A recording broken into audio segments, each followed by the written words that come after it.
Hello, everybody.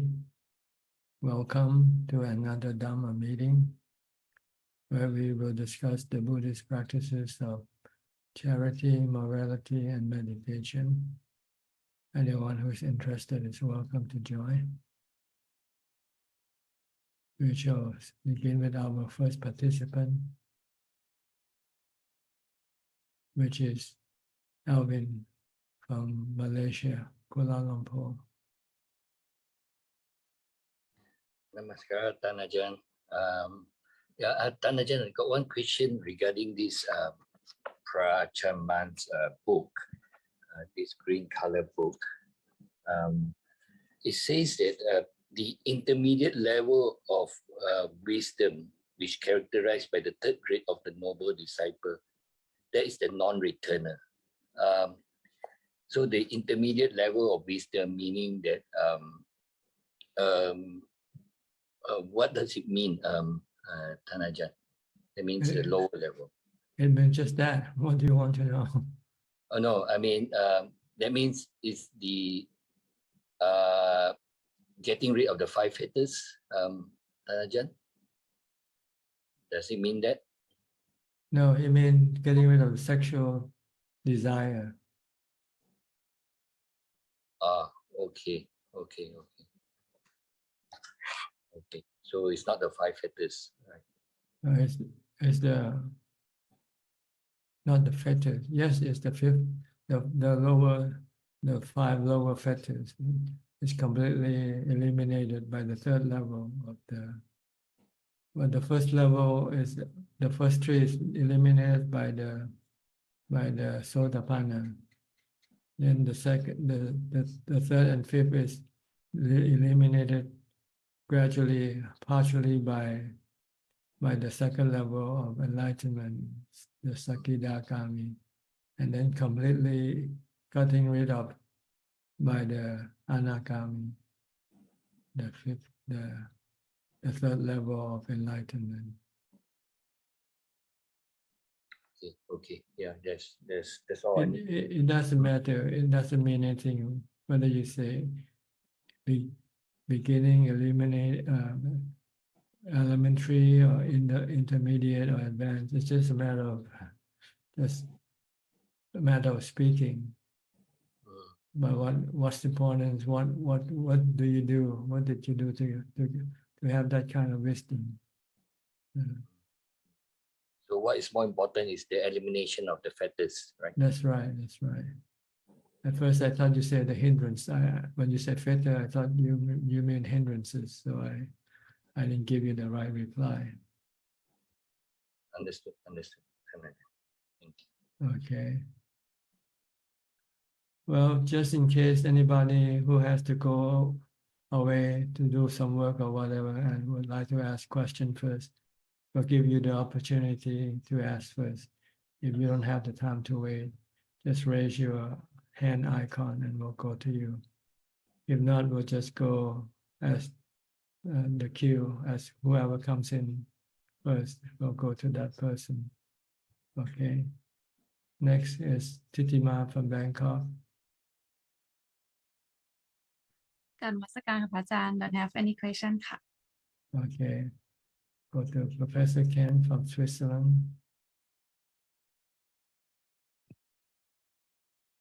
Good afternoon, Ajahn.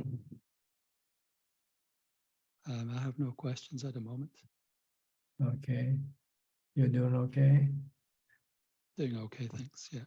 Your practice is going well? It's going steadily. Inching forward, getting rid of your defilement. Inching forward slowly but surely. I have a fairly constant practice, but it's a very slow process, like the tortoise. Yeah, it's better than the rabbit because rabbit are more or less what you call emotional, not rational. When you feel like stopping. Yeah. Do when you feel like doing and stop when you don't feel like doing. So it's better to be consistent in your practice, even though it's moving slowly. It's better than not moving at all. Yeah, it's moving. And I mean, I have a schedule, a fixed schedule that I keep to very much. Okay.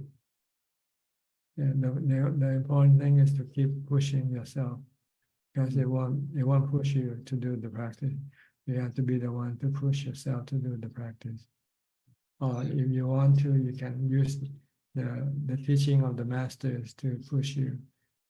When you feel kind of a bit lazy, maybe you should listen to Dhamma talks by the masters or the Buddha. And this can push you, energize you to do more practice. Yeah, So it's important to always be in touch with the teaching of the Buddha, his noble disciple. yeah. The summer is coming up. I'll spend as much time as I can in the monastery during this time. Good. Okay, then. Okay, I'll go thank you, to the Tanajan. next. Jordan from Bangkok. Hi, Jordan. Good evening, Tanajan. I don't How have are any you? question this evening. I'm doing well, thank you. Okay.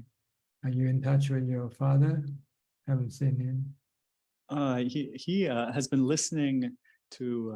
I think he's listened to all the talks with his video off, but he's usually on his way to work when it begins. Yeah, okay. He's doing well.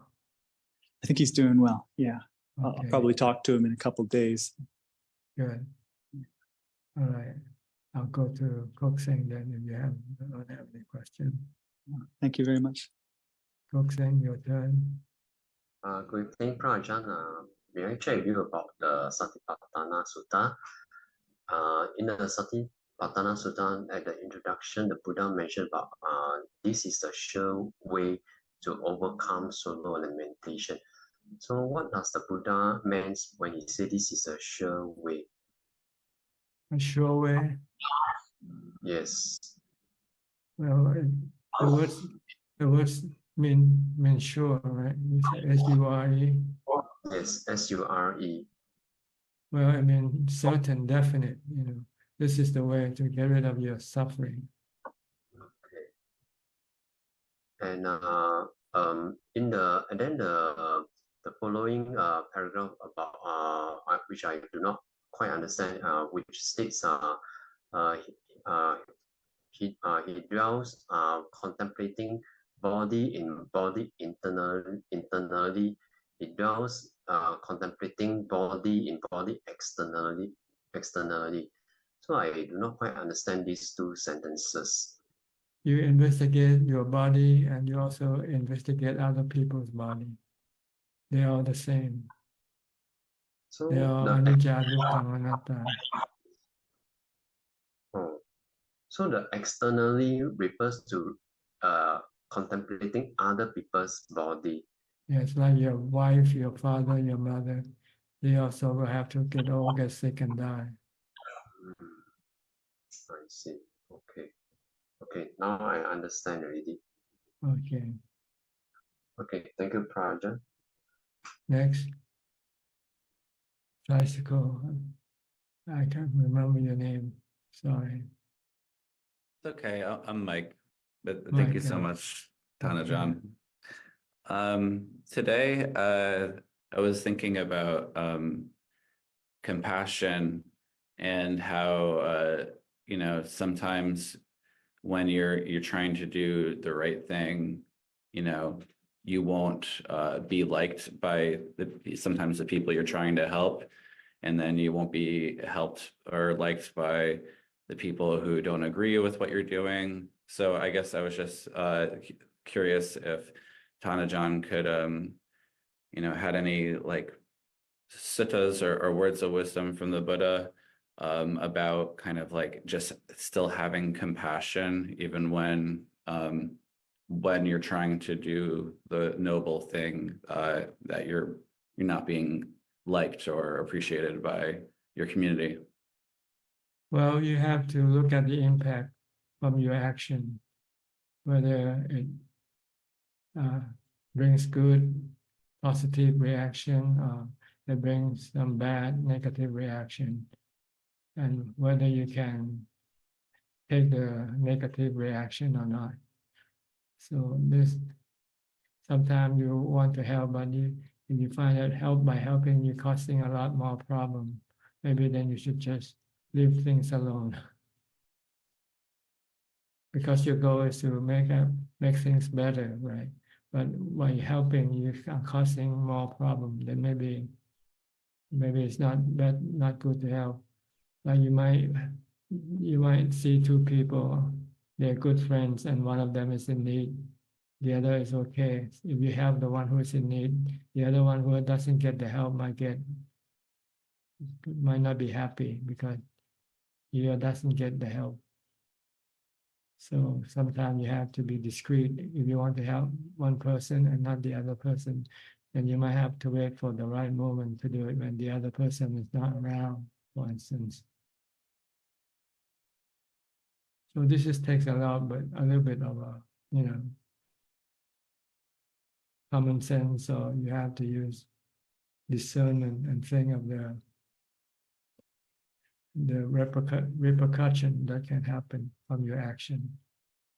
Even though sometimes your action is noble, but it brings bad result, bad reaction, then maybe you better hold off first, or wait first, and wait for the better time or moment to do it, if you can. That's why sometimes you have to use, there's a balance between compassion, loving kindness, with equanimity. Sometimes you want to use loving kindness, compassion, but it doesn't seem to work well. Maybe then you should wait and just use equanimity and leave things alone. If your action, instead of causing good feeling to other people, it causes bad feeling to them, then maybe you shouldn't do it.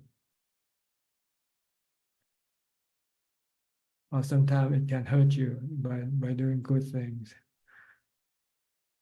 Like right now, there are always this problem with the fighting war between two sides. If you help one side, you're gonna cause the other side to hate you, So what you're gonna do? If you can accept the reaction and then do it. If you think doing it is right and helping this is good, but it can cause you harm, would you like to do it or not? That's up to you.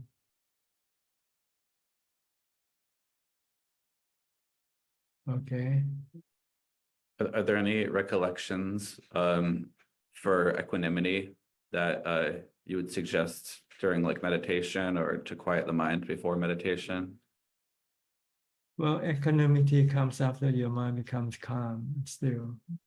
And the way to get your mind to become calm and still is by mindfulness, constant mindfulness. So this is what we need to practice all the time before we meditate, to be constantly mindful, to prevent our mind from running all over the place, thinking about this and that, and keep it focused on the present, on your mantra or on your body's movement or action. And when you have that type of mindfulness, when you meditate, your mind will become still very easily. And when your mind becomes still, you will have equanimity. Your mind will have no love, hate, fear, or delusion, just remain neutral and leave everything alone. And if you can combine this with wisdom, that seeing everything is anatta, everything are natural processes in which we cannot really interfere, then we can just leave everything alone. We cannot interfere with the weather, with the climate change and so forth. What can you do? And you just have to leave things alone. Let it be. Don't tax yourself. Don't get yourself all upset because you cannot do something good sometimes, even when you want to do it. But if you cannot do it or bring any positive result, then you just have to use equanimity to tell yourself that this is the way things are. Anicca, anatta. Sometimes things change for the better, and sometimes things change for the worse. And it's not under our control all the time. Sometimes we can control or manage it. Sometimes we cannot. So we have to look and differentiate. If we can do something positive and bring good result, do it. If we cannot, then just stop it. Then don't do it, that's all. But don't get yourself all upset because you cannot do something.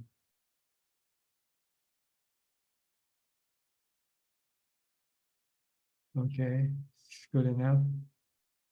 Thank you so much, Tanajan. You have to practice a lot of mindfulness and meditation to be able to get your mind to be calm enough to think of the three characteristics of existence. If not, your mind will still be impartial, sometimes by love or by hate, and you cannot leave things alone. So you have to make your mind neutral first before you can apply wisdom effectively, the three characteristics of wisdom. Okay. Next, Claudia from Switzerland.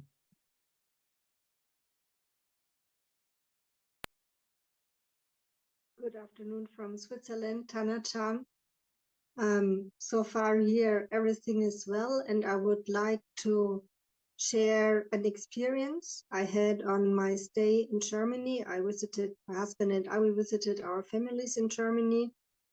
And that experience is also connected to how grateful I feel for Tana-chan's teachings, because it turned out to be very helpful in what I experienced in Germany. So many years ago, I had a very good teacher, a very good venerable monk teacher in Germany, also at a Theravada community, and he left to Thailand. And about 2 or 3 days before we did our travel to Germany, we changed emails, and he wrote to me that he comes from Thailand to Nuremberg and that he is in Nuremberg on a Sunday. That was my birthday.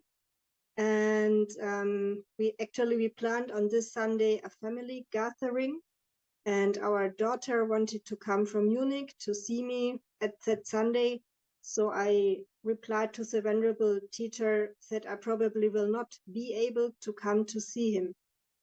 So after that, then my daughter was not able to come to the family gathering, and my husband and I instantly decided not to celebrate my birthday, but to go to see my teacher, because it was just a little chance to see him.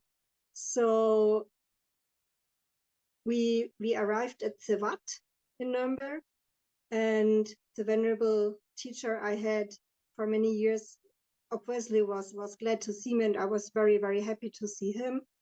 And he asked me about my meditation practice, and I told him about that it's getting better here in Switzerland, and I showed him pictures of the Dhamma monastery, and I told him that I feel very, very well here. And after we finished our conversation, my husband had a talk with another member of the Thai community.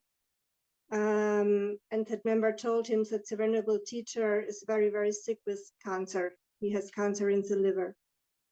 And in that moment, I realized how helpful Tana-chan's teachings are, because I saw it as a very lucky moment that I had the chance to see him maybe the last time, and that I was able to tell him that I'm on a good place now where I can do my meditation practice.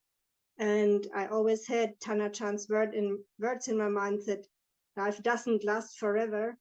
And so I want to thank Tana-chan very much for all the teachings, because they turned out to be very helpful in this moment. Yes, you have to thank the Buddha for that, because that's why I got the teaching from. That's why I learned from the Buddha. Anicca, this is the first thing I learned from Buddhism, reading Buddhist book.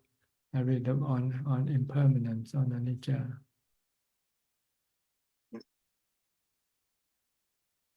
And it's the truth that we want to deny, we want to forget. The more we try to deny it, the more it will hurt us when things happen.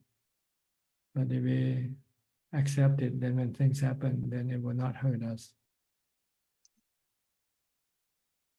So don't deny the truth, accept the truth. We are under the law of the anicca, dukkha, anatta. Yes. Yes. And I saw it, or to me, it was more a luck than a tragedy that I had this precious chance to see him and to tell him something like, don't worry, I'm on a good place now, before I knew that he is that much sick. But what you should do next is you should use this experience to reflect back on you and say, me too will be subjected to the same thing.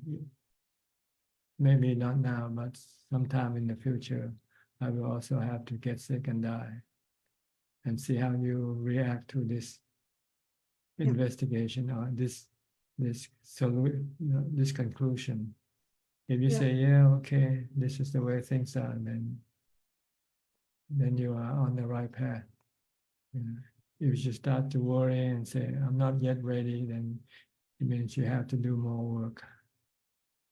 My grandfather was a grave digger, and when I was a small child, he took me often to the cemetery and told me about the bones he digged out.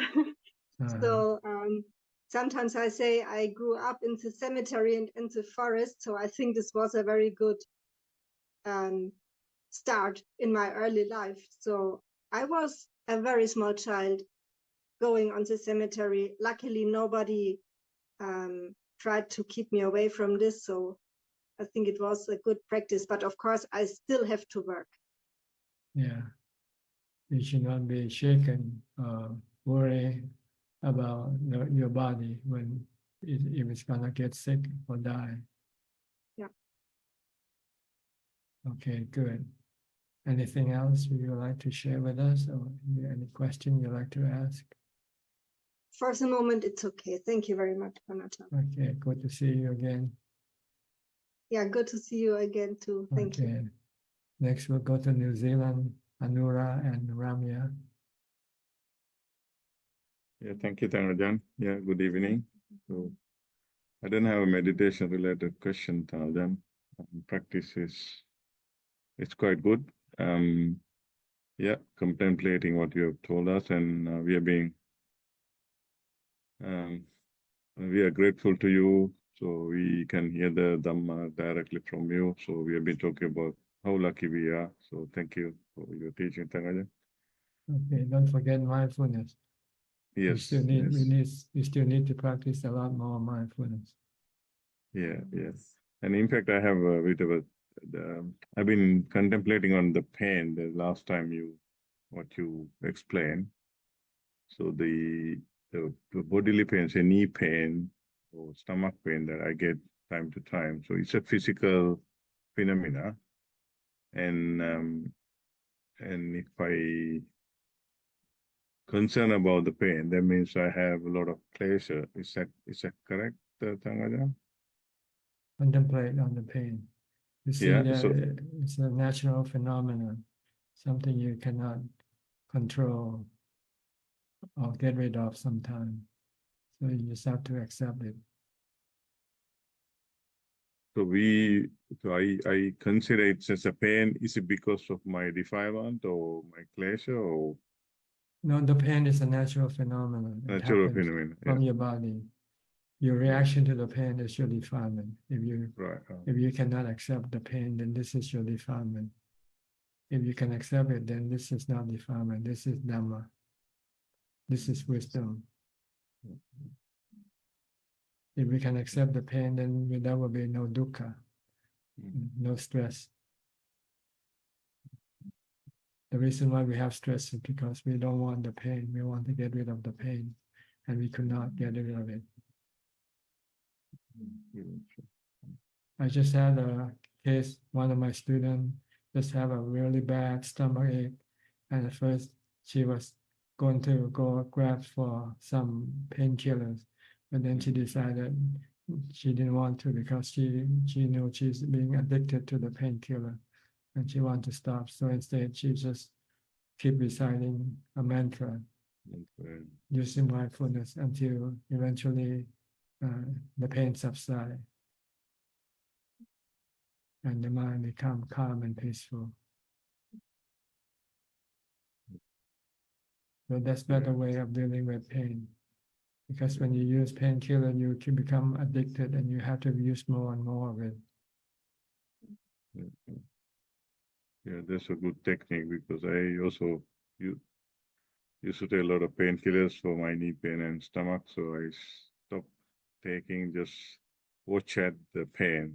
So in my meditation, so I think And it's helping as well. you Yeah. can have side effect on from the painkillers also. Good. And yeah, another question, not a meditation related. So reading your biography, you were ordained at what? Is it a Wat Boan? Is the same monastery? Yes, Wat Boan, where the founder of Wat Yam Monastery is the Supreme Patriarch. He Yeah, wasn't the Sangharaj. Supreme Patriarch yet. He was just one of the next to be Supreme Patriarch. Mm. And he was kind enough to ordain me, because it's not easy to be ordained in a prestigious monastery Yeah. temple. You need to have connection. And I just went in there blindly alone by myself. I was just lucky to run into Tan Kanti Palo. He was an English monk Yeah. who went to Australia later on. Yeah, You know, Kantipa, Yeah. But I heard I think he just passed away. He was Mhm. spending a few years in the OHP home in Melbourne, I think. But he's the one who went to talk to the Supreme Patriarch about my intention, and he was kind enough to ordain me. But I told him ahead of time that I was just gonna ordain here so that I can go to a forest monastery later. And he said he's happy. He likes to support monks who wants to practice meditation.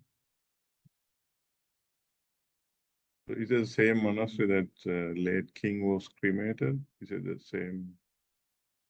Well, I think this monastery was established by the Rama IV, the King Rama IV. Yeah.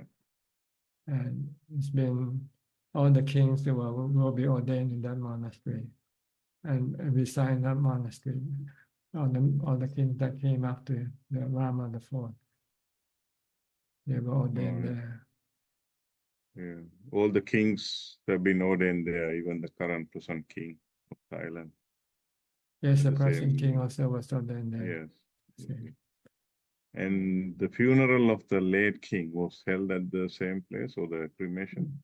No, the funeral they have to have a special place because of the amount of people coming in for the ordination. They have the what we call the burial ground in front of the emerald, the temple of the in front of the grand palace. We have a big sort of a wide open space. When we have the funeral for the royals, it will be performed there. We have booked tickets to visit Ajahn in December. So we are going on a pilgrimage to India. So we'll be spending some time in Bangkok, and we want to come and pay respect to you in Wat Yan, and then we want to visit Wat Boan as well at the same time. Yeah, just Okay. planned. Yeah. That's good. Yeah. All right. Yeah. Thank you, Well, Ajahn. Ram, Yeah. any question from you? Any question? Especially Ajahn, just practicing every day. Yeah. She's because practicing a lot. Yeah. Yeah, she's lucky. She doesn't have to go to work. Yeah.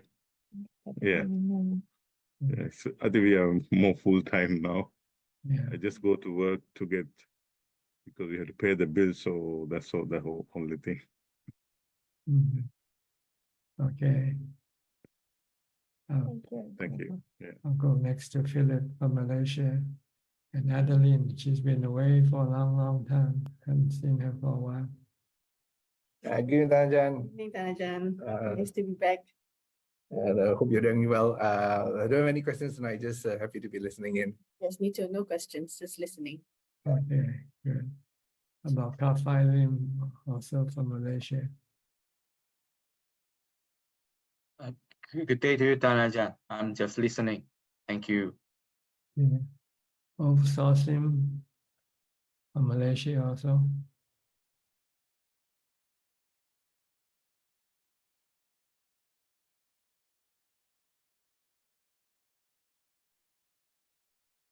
Okay. Good evening, Ajahn. Okay, no question either. I would like to ask a question or two. Go ahead. When I was in my late 20s, I attended a retreat. And then during the retreat, I experienced my body disappeared and there was only a knowing mind and no sound. All the sound was cut off. Then I stayed there for a while, then I came out from it. Is this considered a jhanic state? Well, I don't want to use the name, the label, but if your mind is calm and quiet and alone, yeah, that is, you can call it, it's a state of samadhi, let's put it that way. Well, how deep or what type of jhana, I cannot say. It's a good thing if you can practice and get to that point. You should feel really happy and because it's a very marvelous state to be in. And you should be inspired to practice more from this experience. That's more important to get from this experience, is to have the inspiration to do more.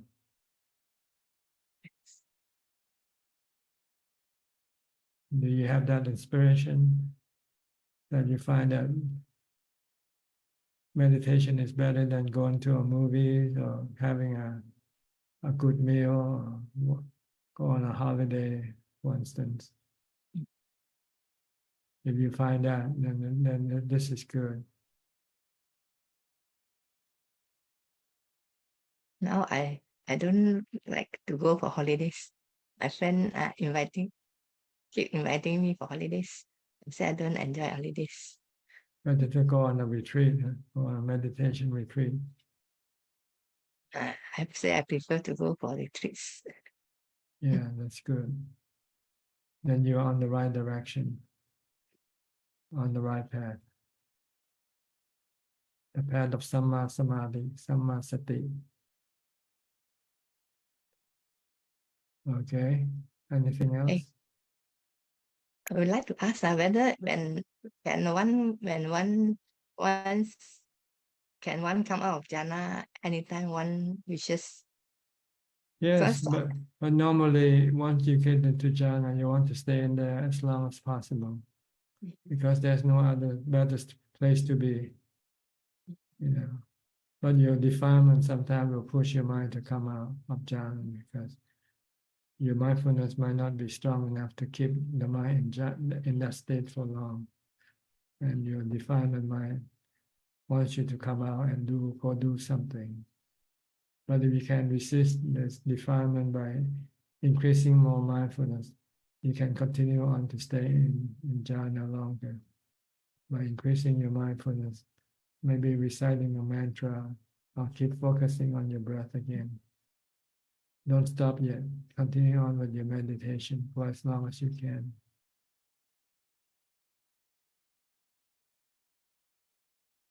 Because the longer you stay in samadhi, the more you have ubekha or equanimity.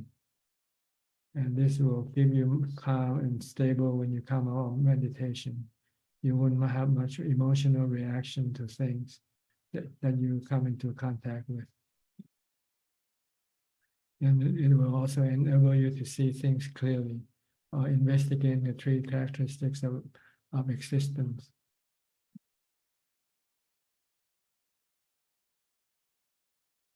So it's very important for you to practice a lot of samadhi and stay in samadhi for as long as you can. The longer, the better. Okay. Okay. Thank you, Ajahn. Next, Piyal and Indira from Toronto. Didn't have a chance to talk last week, huh? Did you? Yes, Ajahn, It's but okay. we listen. Thank you so much. We learn so much every day, so we are so grateful to you. There are a lot of new people, so we would like to give them a chance. But Anyway, I talk too much anyway, so it's better to not to. Good morning. We had we listened the whole thing and it was good. yes, Really, I had to we work. learned so much. Yes. We have questions. You have no comment? No. Yeah, the one person asked the sure way. I think he's referring to what's called ekana maggo. The one path, or the ekana is like a one path. Yeah. The direct path. Different translations. I don't think any of these translations sure way, one path doesn't fit. The one and only path. I think this is the right one. Ekana maggo. Yes. Yeah, the one and only path for the cessation of suffering. There is no other path. Other path. Yeah. So I think it's very clear. I mean, it also guarantees from 7 years to 7 days, even the minimum of 7 days. So even so, yeah, the longer period is 7 days, 7 years if you practice properly according to the instructions, I think. That's right. Mindfulness, meditation, and investigation into the nature of the body, feelings, and the mind. So the key is to practice is the technique rather than having the knowledge. The technique is at the end of the day, whether you like the results or not, if the technique is right, results, it will produce results. Correct? That's right. But you need some instruction to find the right technique also. In the sutta, maybe it's not very detailed. Very detailed. No. Yeah. So you might need to go and practice with an experienced teacher, someone who practices. That's right. Able to get into jhana and be able to understand the nature of the body, feeling, and mind. Then I guess you don't need all that theory once you have that practice, right? You experience something. These are like all, I think, to completeness sake, I think the 4 foundations of mindfulness has put a lot of factors in there. Sometimes if you try to analyze one by one, you can get lost. But if you practice and go back to see, you don't need probably all those factors, all the parts to analyze one by one. Well, some of them are the products of your practice. See, like the factor of enlightenment. These are the products that from your practice of mindfulness and meditation and contemplation. So you don't need to know some of them. You just want to know how to have mindfulness, how to get into jhana. Once you have jhana, then how to investigate the nature of the body, feelings, and mind, so that you can let go of your attachment to them. That's all. Yes, Ajahn, you wouldn't even believe how much it has helped us after we joined. It's, I think, over a year. All listening to you through your practical advice, it has helped us. Yeah, it was like a cleansing process. Like we already had, I think there's a lot especially him. He reads so much. So I think there's a lot of corrosion on the steel. So the corrosion's coming away little by little. So much gratitude. Thank you so much. We're so grateful to you. Okay, you're welcome. But I always refer to the Buddha for the one that we should be grateful to, because without him we won't have this teaching to be sitting here and talk about. Yes, that is so true. But then Buddha, Dhamma, and Sangha, like Buddha's teaching, Dhamma, like we read, like we listen, Sangha. but sometimes the Sangha is- right Sangha, like a lot of times to me, my problem is he's very theoretical, like he loves to read all the time. But for me, I like to sit and practice, like do it on my own way. So, like it helped me immensely. So I just want to be thankful, and I'm very grateful to you. Good. I'm happy to hear that. Okay. If nothing else, I'll go to the next person. And if you have Yes, more thank time, then you. maybe we can talk later on again. Sure. Thank you. Thank you so much. Okay. Go to Alfredo from Sao Paulo. Ubeka. Equanimity. Hi, Bante. Why do you choose Ubeka as your meeting name? For for me, Bante, only Upeka in Samadhi, Bante. No Samadhi, no Upeka. Okay. Upeka for wisdom is very, very anicca. The goal Upeka the goal is to make your mind ubeka all the time. Yes, I Keep your tried mind. that, but I tried, but I think to practice is more able to capacitate, né? But Mhm. So how is your body okay? yes, And your mind is okay, also okay. Not worry about your body. no, yes. I don't have. Is there a locadamas, né, Bante? Locadamas. Good, bad, unstable, anicca. Anicca, anatta, you cannot control. Yes, Bante. Chanda. Do you know Chanda? Yeah. Chandas have two possibilities, né? The possibility of good desire and the possible of tanha. Tanha. Yeah. Tanha. The good desire, Bante, is a good practice. Is not samadhi, né, Bante? It's not samadhi. Né? Samadhi is no thinking, né, Bante? Upeka is only for jhana, né, Bante? Chanda is more able, you have satipathanas, né? Chanda is a way, not is a goal, né? Chanda is the way. Tool. Né? It's a tool. It's part of the four Chanta Viriya, Citta Vimamsa. Yes. These are the four tools that you need to be able to achieve whatever you want to do. Yes. I can't think of the translation in English. Do you know, Dr. Priya, what's the Chanta Viriya Citta Vimamsa? Yes. It's called The four powers. the four The powers. the four powers. P-O-W-E. Okay, Yeah. four powers, spiritual powers. Spiritual powers, yes. Yeah. If you have this four, then you can achieve anything. You can do anything. Yes.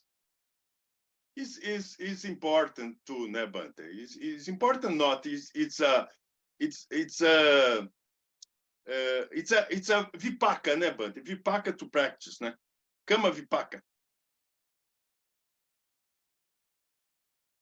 Well, you have to have past karma that will push you to come and practice. If you did not practice before in your past life, then you might not want to do the practice now. Yes. Yes. Yes, I say that chitta is important to more practice. The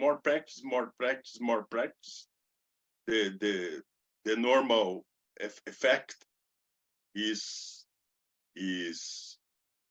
samadhi, né, Bante? It's a good mind, né? Yes, the citta is the one that we try to clean or to purify. And we can, when we need samadhi and wisdom to purify, the citta. Yes. Yes. Okay. Yes. Asavas is very, very profound, né, Bante? Asava. It's very dangerous, né? This is another form of defilement, asava. It's difficult to see the asavas, but it's difficult. You I have think to, you have to have samadhi and wisdom to be able to see it. yes. Okay, Okay, Bante. good. I'll go to Diana then. Diana Anjali, where are you from? Welcome to our meeting. Good morning, Ajahn Suchart. I'm from Canada. I have come to stay at your monastery long time ago, maybe 7-8 years ago. Okay, I can remember now. I was pregnant with my child back then. Okay, There she is now. She's now, okay. Where are She's you in 7 Canada? years Where are old. you in Canada? Toronto? Just above Toronto, the name of the city is King City. Mhm. Okay. So And are you practicing meditation still? yes, I'm trying to practice more diligently. I think after having a child, the practice at some point disappeared a little bit. So I'm talking about the sitting practice. So then just to try to focus on dhyana and there's a Sri Lankan monastery here with Buddha relics. So sometimes I go there to get some peace and quiet. And my daughter is really quiet there, but it's each year has been like a different lifestyle for the changing and the moving, each time moving city. So hopefully we can stay here a little longer, many changes. For my mother also, just like a lot of emotions, just like a big many emotional eruptions, I suppose. And just when, yes. So now I try to, I got back into daily sittings and now just try to do morning and evening, and took this week off from some work to give dana to the monks here. They offer some meditation retreat where in English, so they do a little bit of instruction, and I've been listening to some of your recordings and finding refuge in them for like maybe 2-3 years, but this is first time I was able to come on Zoom. So Is this the first time you heard about it? To be honest, I heard about it before, but I'm never really online. I was never online, and then with the child, I was always out more. Taking the child here, taking the child there, and sometimes not having internet. And then I started listening to the YouTube recording, and then Facebook. I saw that there was some Zoom happening. Yes, but last 2 years I started to work, so like this time wasn't very possible. So today it was just some miracle. I saw that last night I went online and saw that the Zoom was today. So I tried to join actually an hour ago, but it didn't come on. So we were just about to leave for Dana, and then it came on. So then we stayed. Because of your time difference, I think you move your time 1 hour ahead. Yeah. So now that I know that it's at 9, I go back to work next week, and then summertime, if this continues, then I will be diligent. Good. Okay. Is there anything you'd like to ask me tonight? So many questions usually, but I'm just so emotionally overwhelmed to see you here. Okay. Maybe next time or later, if you have more time left, you can ask if you wanted to ask any question, maybe later on. Okay. Okay. Good to see you. How long did you stay here last time? Where? Oh, I stayed like for 3 months. I stayed with another. I first I stayed at 2 weeks to like for 8 precepts. Then I left for some time, and then I came back, and I stayed in like a little house. I see. With another Thai girl and many barking dogs. I see. Maybe 3-4 months, and then I had to leave to give birth. I see. Okay, I think I remember you now. Yeah. Yes, I think I Yeah. cry a lot. Did you have some Russian ethnicity or something? Yes. Yeah, I'm yeah, that's right. Okay. I'm Russian descent, and you Yeah, give me a name Anjali, which is why I put Diana I see. Anjali, so you Okay. recognize me. Okay. But I Good. think I changed a lot. Yeah, it look different, especially when you're in the Zoom. It's where it's almost like an entirely different person. Oh But yes. now that you told me that you stay here for a while, I remember now. Yes, it was a miracle. Okay. Happy to see you again. Okay. I'll go next to Indonesia, to Nining. Nining, how are you? I'm fine, Ajahn. Can you hear me? Yes. Yes. I have question, but firstly, I want to say that I'm not emotional anymore. Usually, every time I see you, it's like I want to cry. But you said that I have to practice more mindfulness. Now that I practice a lot and I become more calm and more equanimity. So I don't easy to cry anymore. Thank you for the advice. That's And good. yeah, and then I have a question. Since I want to practice, I have a goal. Maybe it's too much, but I have a goal to attain some level in 7 years. So I plan to manage my asset so that I don't have to be very busy with making money. So I want to sell one of my house, but I have a vision that the creature stay in my house doesn't give me permit to move from the house. So regarding to the loving kindness, what should I do with that creature? What do you mean? What kind of creature? Spiritual creature, you mean? Or? Because I see him in my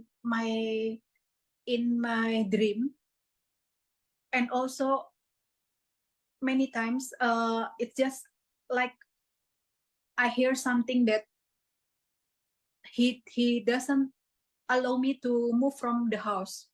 You just don't pay attention. Just don't pay attention. Just go on pretending that there's no such a thing. Just in your imagination. Oh, thank you.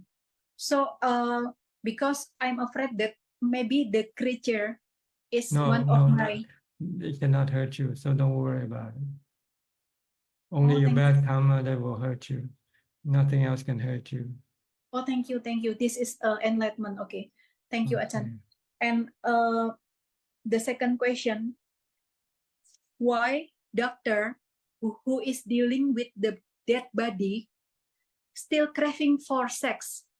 I mean, some doctor maybe he do autopsy and see the dead body. Why he still craving for the beautiful thing or beautiful woman? Because he doesn't use that image to stop his sexual desires when they come up. It's like you have a knife, but you don't use it when somebody attack you. So you let them attack you. You just put the knife away.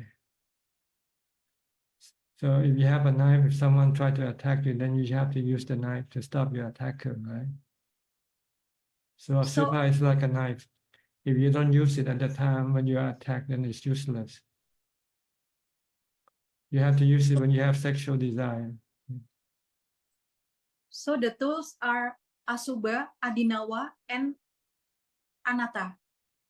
Yeah, usually mostly asupa. When you want to get rid of your sexual desire, you have to look at the body as unpleasant, not attractive, not good looking, like a corpse. But you forget that when you have sexual desire, you see the body as a living body. It looks like a heavenly creature, like an angel or something.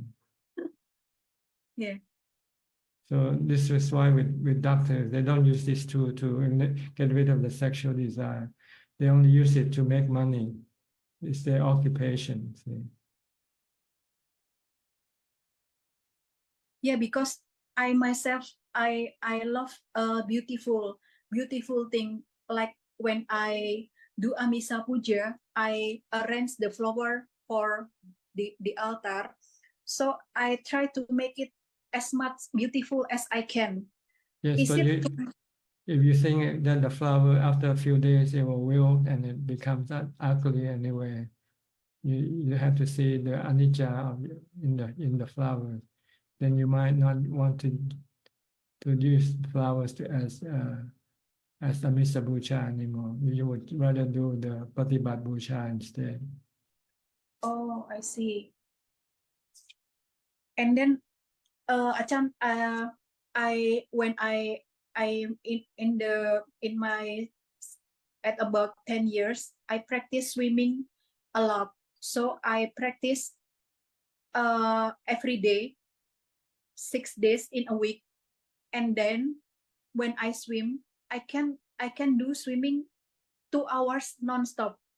So I use that endurance in my sitting meditation. That's why I don't have any problem to sit for 2 or 3 hours. I can make friend with the pain. Because you have mindfulness when you swim. See, when you swim, you're practicing mindfulness also. You focus on your swimming and not thinking about other things, right? That's why I think that I have to be thankful for my effort in my childhood, that I have already practiced the endurance and also the mindfulness. Mm-hmm. That's why it's easy for you to meditate. Yeah, and then Ajahn, I always I prefer sitting meditation, samatha bhavana, and then in my daily activity, like just now when I clean my house, I do vipassana bhavana. So I try to force my mind to watch every little thing that I do with my body. Yes, you're using mindfulness of body as your practice. We keep focusing on what your body is doing. This is called mindfulness of body.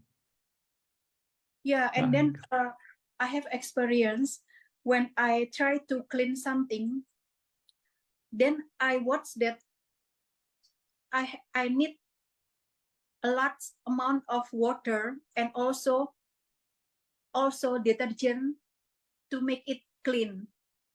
And I just say to myself that if I want to purify my mind, so I need to make a large amount of merit, and also I need tools. Is it correct? Yes, you need to practice mindfulness and meditation to purify your mind. They are like detergent and water that you have to use in order to purify your mind. And then please Ajahn tell me that since I'm very serious with my practice, so if I want to make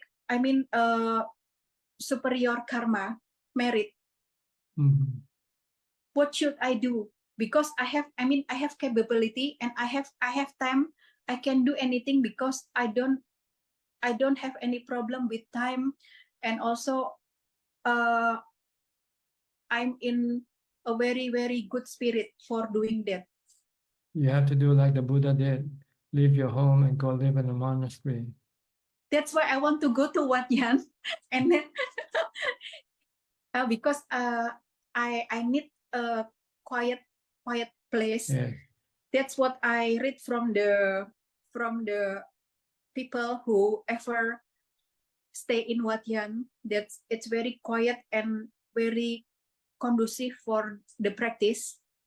That's why now I try to manage my asset. I mean, I have to make it more simple so that I can practice more, and I don't have to spend many time for any other thing excluding meditation, like that. Yes, you might be able to look for some place in Indonesia.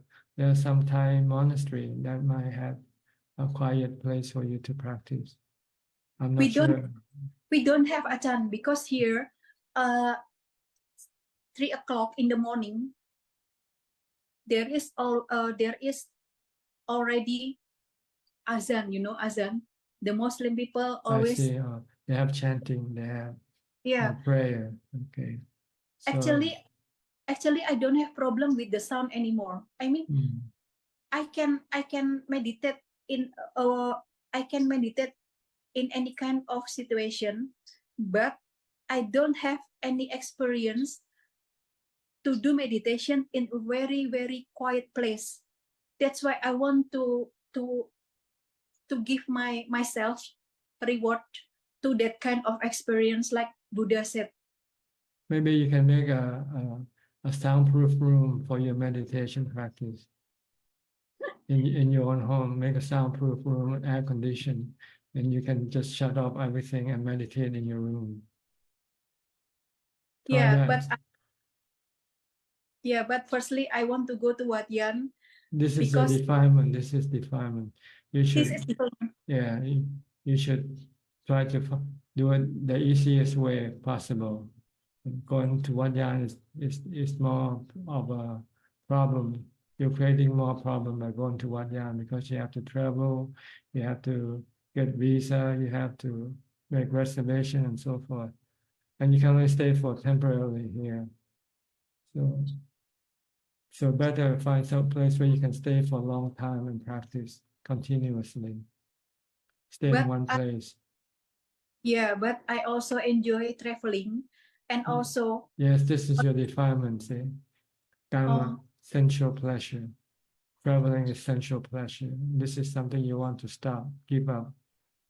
You should be happy by locking up yourself in a room and be happy.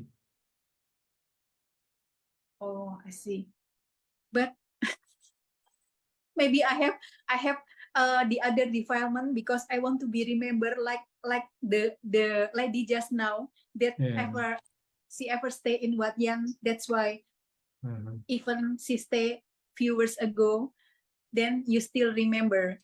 I think it is happy for me to be remembered by such a person like Ajahn. Yes, but this will block your progress in your meditation practice. This is one of your hindrances, the 5 hindrances, sensual pleasure.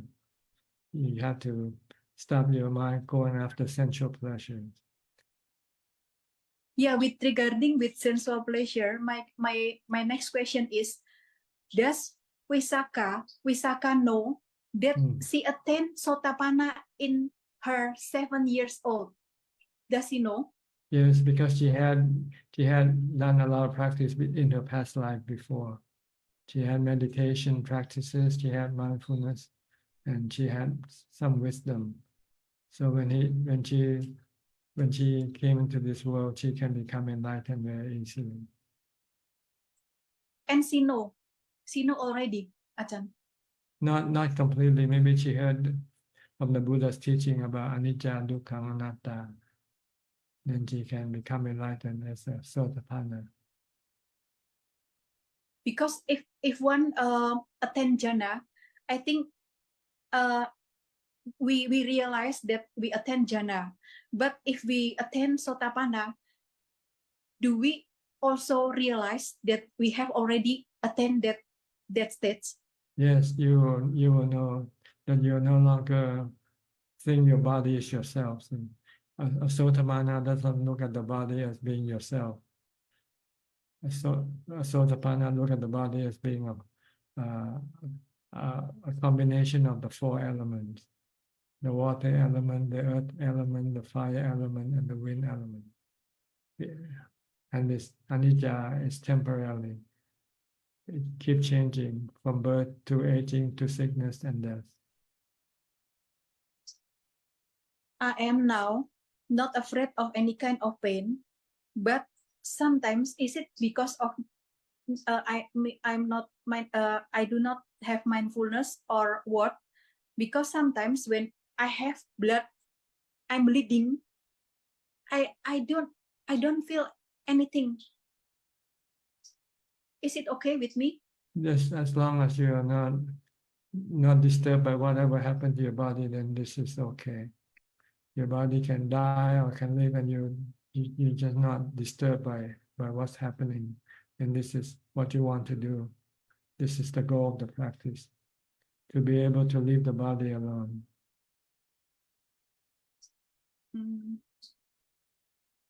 Okay, then I think. Okay. Okay. Let me go to some other people now. Okay. Yeah, thank you, Ajahn. Thank you very much. All right. Next is Belinda. Hi, Belinda. How is your practice going now? You've been alone for a while now. Good. Very good. I could be alone, but still there are sensual pleasure like the radius, and they are here. I feel excited. I'm still happy. Okay. You have any question?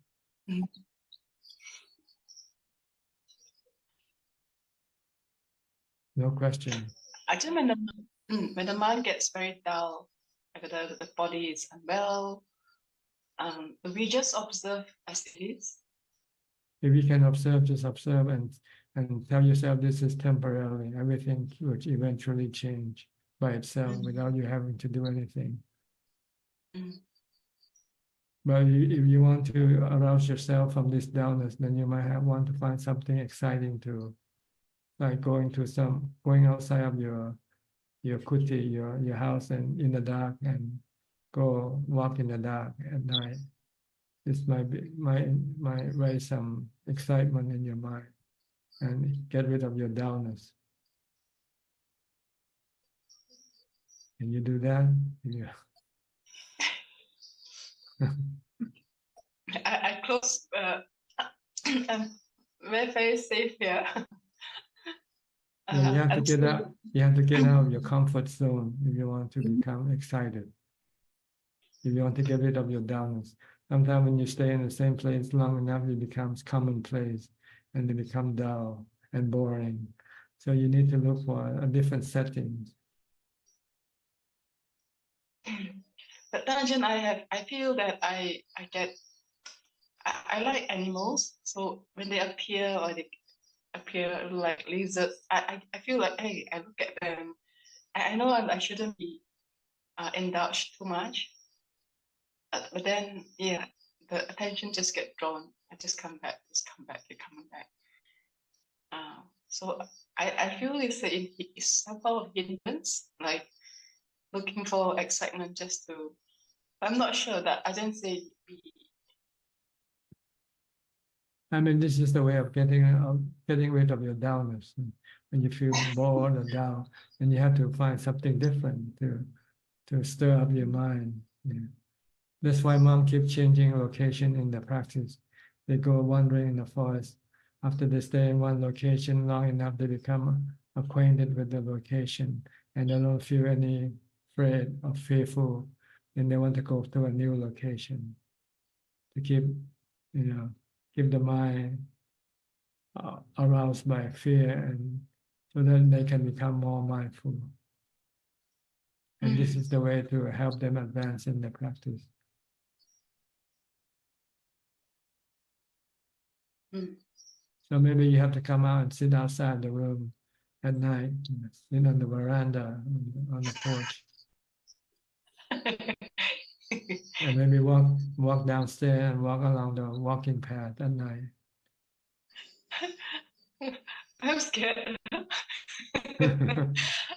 What's so scared about? There's nothing around there.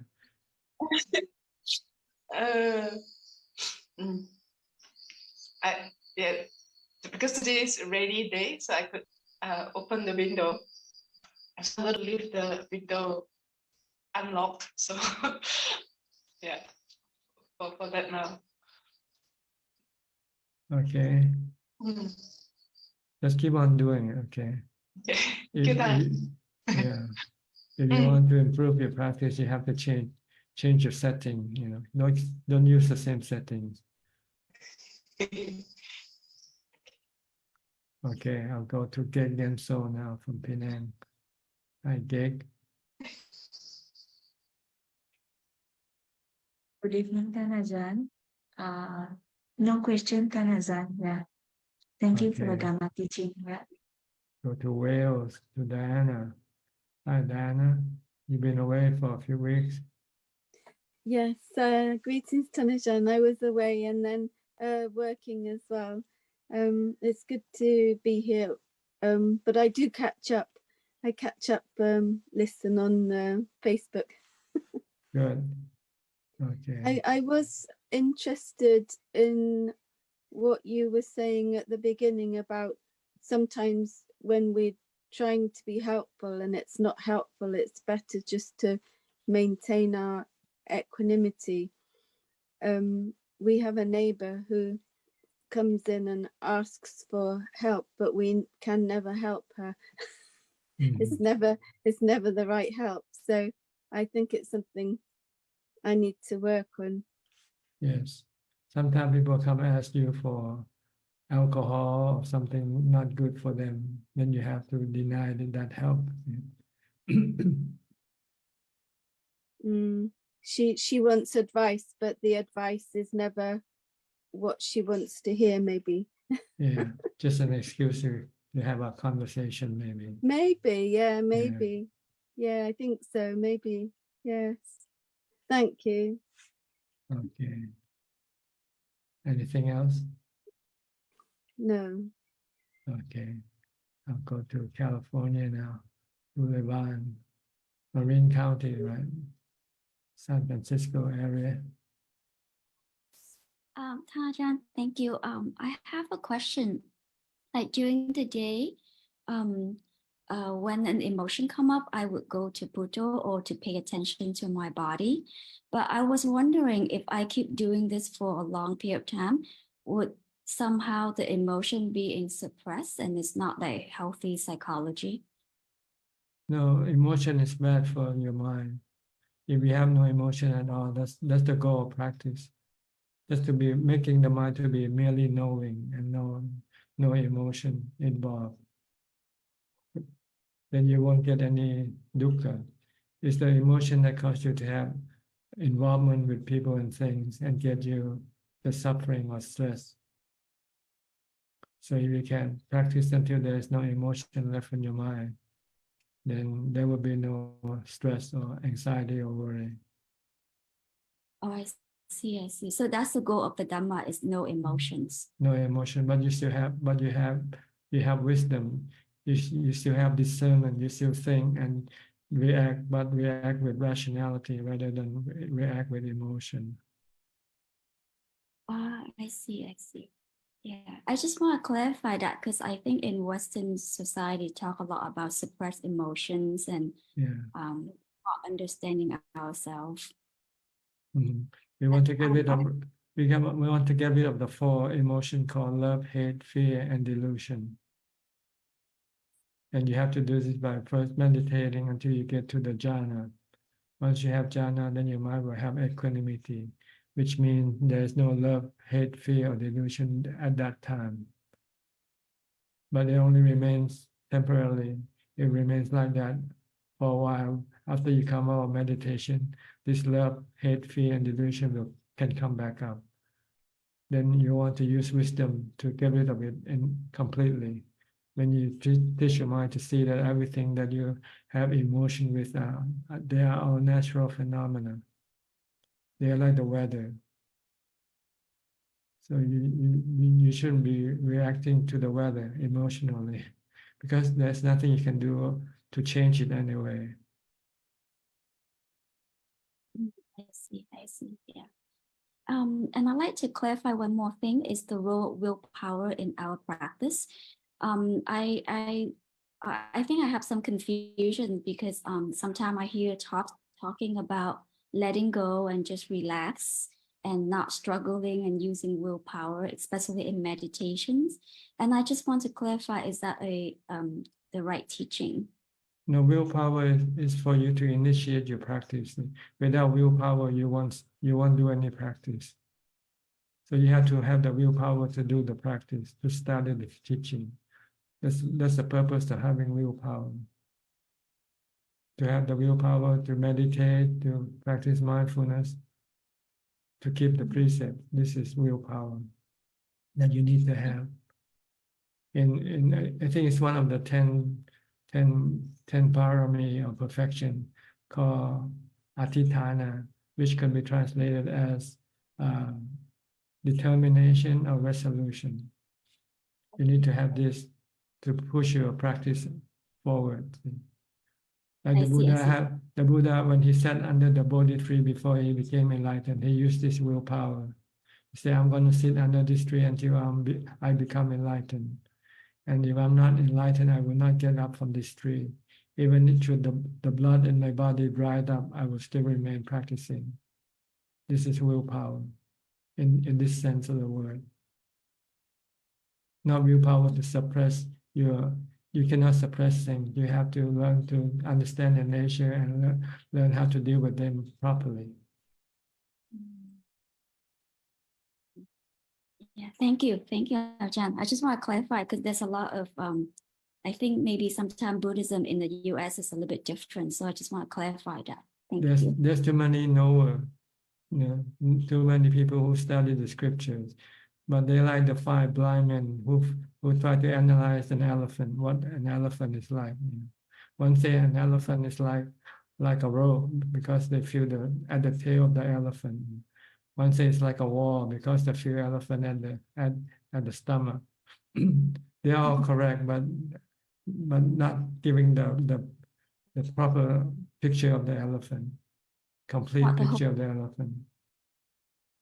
So it can be confusing when you study Buddhist study too much. Sometimes they are in conflict. In one of the sutta, the Buddha said, "Don't believe anybody. Don't trust anybody. You have to trust yourself. You have to prove things to yourself first before you can be sure whether this is good or bad, right or wrong." But then in another scripture, it will say you have to trust the Buddha, the Dhamma, and the Sangha. So what you're gonna do, if you just study, you won't be able to differentiate the different kind of trust that you need to have and not to have. Okay. Thank you. You're welcome. Next, go to Dubai with Apalachita. I heard you still have another flood. No, good evening, Tanajan. No, actually, we didn't. They gave a warning just to be, which was good, but it wasn't that intense at all. So it was quite, I think everybody was quite freaked out after the first one. So they just want to be careful. Yes. Okay, good. Okay, how are you doing? Yes, I'm doing very well. And actually, since you were mentioning, too much reading and not practice, and somehow I suppose it's only because you've helped me in saying, stay where you are and just do the practice, right? Rather than trying to find this perfect scenario. Yes, so right. That has shifted many things because then I'm like, okay, I have this day. So I'm not saying I am a very diligent practitioner, but I'm just saying that making peace with that has helped a lot rather than waiting for a perfect scenario. Yeah, you'll never find one. I have many people going after one monastery and another, and they always find fault with all of them. This is good, but this is bad. You cannot find a perfect place. So just try to find an what you call acceptable place for practice, and try to live with some of the of the inadequacy of the place. You know. Yes, and I suppose in a way it is Dhamma practice too. Like I'm sure in a monastery or in a place, I will still have, emotional conflicts. So here I have it with people around. So same thing. You have Right. a perfect way to practice it without knowing it. Exactly. So it's all the elements are there. So What you yes. need is just a quiet place and to be alone and not being disturbed or distracted by people or things. Yeah. No, I'm grateful. So I will continue to practice as much as I can. And thank you. Okay, you're welcome. Next to Samanji. Okay, hi, Samanji from Sri Lanka. Any more questions tonight? Hello, Tanajan. Yeah, I have some questions. Shall I go ahead with it? Go ahead. Yeah. Like if someone betrays or mistreats us, is it okay to forgive that person while also keeping some distance from that person? Because I think that is necessary to protect ourselves. Am I correct? Yes, if you see a snake, you want to stay close to a snake or not. You have to protect yourself, right? From being bitten by the snake. So you have somebody who act like a snake, then you don't want to be close to that person either. But it doesn't mean you have to hate them, that's all. You don't hate them. You still have loving kindness toward them. You have to maintain some distance. Yeah, but you have to protect yourself. The Buddha say, accompanied with the wise and not the foolish or the bad people. Stay with the good people. My second question is, according to Buddhism, Tanajan, is hell, which is also known as apaya, considered a physical location? Hell, is it a hell? Hell, is it a physical location? If so, where is it located? Hair on your head, you mean? Niraya. Niraya? Niraya? Can you speak louder? I couldn't. H-E-double-L? Hell? H-A-I-R? No. How do you spell it? Can you spell again, please? That's H-E-double-L, like heaven, the opposite of heaven? Hell, you mean hell? Yes, hell, yeah. Heaven and hell is a state of mind. A happy mind is heaven, and a sad mind is hell. It's not a place. It's a state of mind. Well, we have read that when we commit a lot of sin, like we go and... Yes, when you do bad karma, you're creating hell within your mind. Creating hell. Yeah. If you do good, then you're creating heaven inside your mind. You feel happy when you do good things. You do charity work. It doesn't mean that we go to hell after death, like... Well, that's actually what it is. It's hell. The hell is in your mind.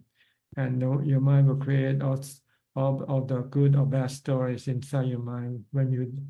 It's like when you go to sleep, you have dreams, right? You have good dreams and bad dreams. That's exactly what it is. You have good dreams, that's heaven. When you have bad dreams, that's hell. It has no physical location. No, it's spiritual. It's all in your mind. Created your good or bad karma that you accumulated when you're still alive. So when you die, this good or bad karma will then play the role of creating good dreams or bad dreams for you. So this animal world is a different world, Tanajan. Animal world? Animal world is like human world, only that animal world still have to pay the bad karma, so they cannot take up a human body yet because they haven't yet paid up their debt, their bad karma.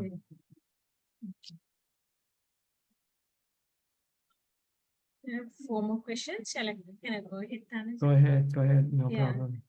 We offer alms to monks to invoke merit on the dead. Here in Sri Lanka, we offer alms to monks on the 7th day. 7th day alms giving, we call it. Usually we arrange alms giving at the home where the deceased lived. Is it okay to conduct the 7th day alms giving at a monastery?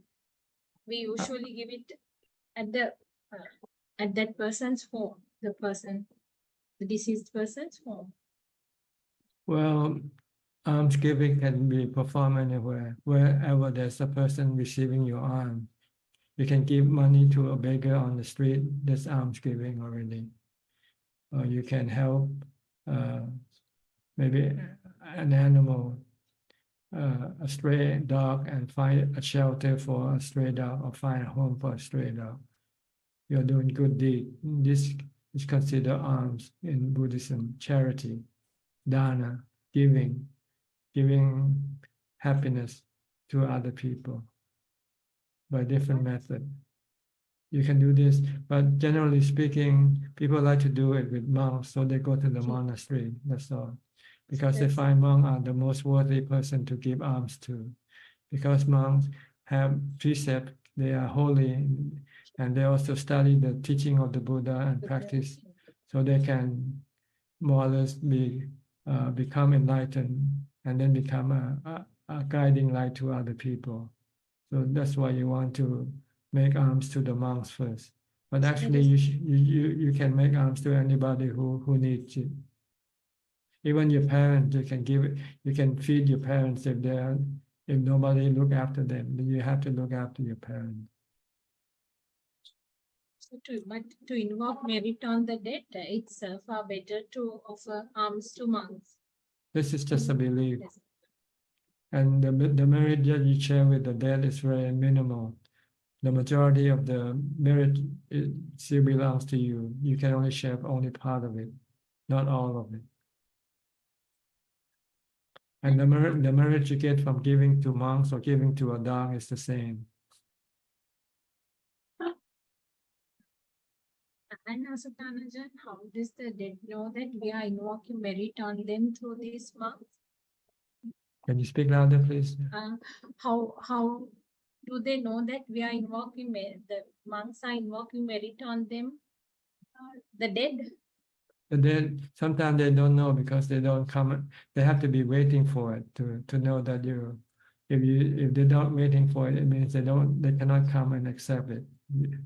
They have to be paradattu upajeevi. You just do it just in case if they're waiting for it. If they don't wait for it, then you can say anybody who wants it can have it. My next question is, it's one of my friends told me that he believes that one of his uncles is haunting his house, like after his death. I just want to know, Ajahn, can the deceased haunt those who wronged them, or those they were quite attached to, or return to the home where they live their spirits? I think it's more in the imagination of the person. It's not possible. Well, sometimes it's possible, but it's very unlikely. But sometimes it's possible.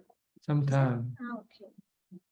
Sometimes the spirit of the dead person might come in and reborn as an insect in the house, as a lizard or something, simply because the spirit still wants to be close to the person that they left behind. But they can only stay as a lizard for a few days and then they die. Once they die, then they go away and they don't come back again. But they don't come and haunt you because they love you. They want to be near you, that's all. But they can't harm you. Yeah, they don't harm you. So how should I advise him? He asked me, Ajahn, that now one of he asked me whether to chant Pirit and all. Tell them to give alms and then dedicate the merits to the spirit that haunts him. Give dana. And then dedicate the merits from this dana to the spirit that haunts him. Then I have another question. Like, once mindfulness is developed, what's the best meditation type one should practice? Anytime, it's up to your preference. Some people like to use the breath. Usually the Buddha taught the meditation with mindfulness of breathing, mindfulness of your breath, in and out breath. This is the usual way of meditating to get into jhana, taught by the Buddha. taught by the Buddha. But if you have some other preference, if you like to use a skeleton, you can focus. You It's can Asubha. yeah. Is it Asubha meditation? Yeah, you can use that also if you like to do it. If you find that you can calm your mind easier, better than using the breath, then you can use a Asubha or death contemplation. We have to carefully select the most suitable meditation type for us. That's And right. we have to do it all by ourselves. Do we need a meditation teacher for that?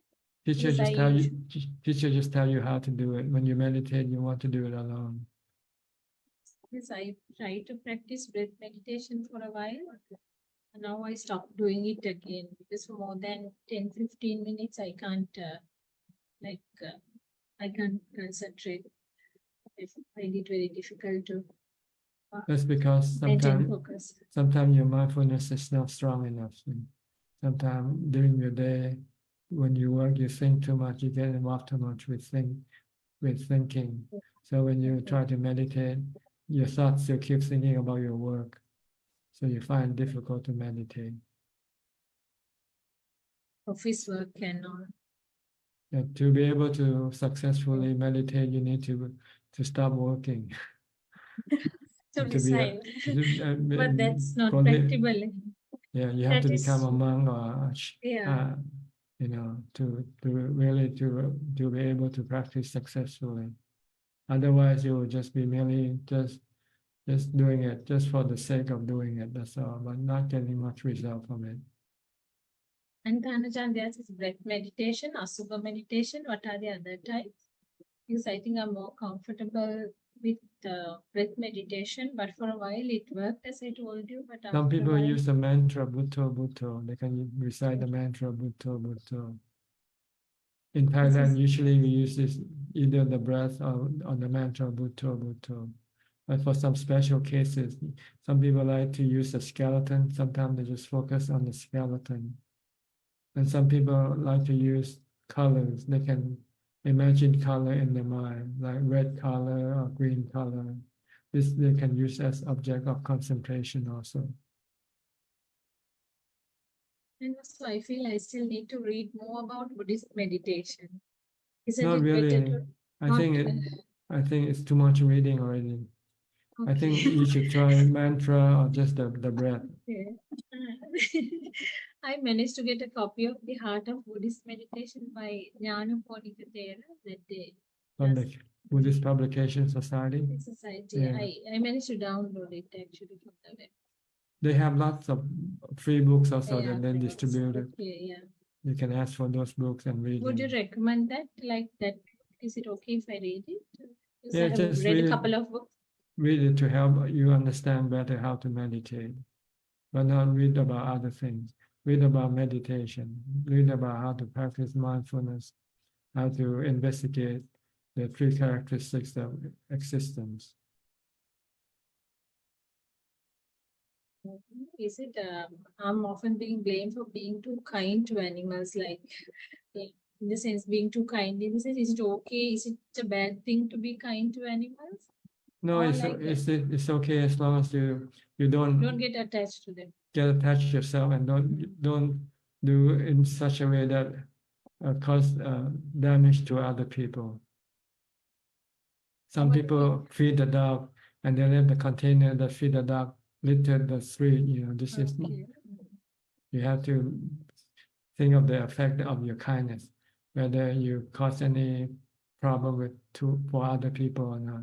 Also, but the act of kindness is good, but just how to do it in a way that everybody will not be will be happy with your kindness.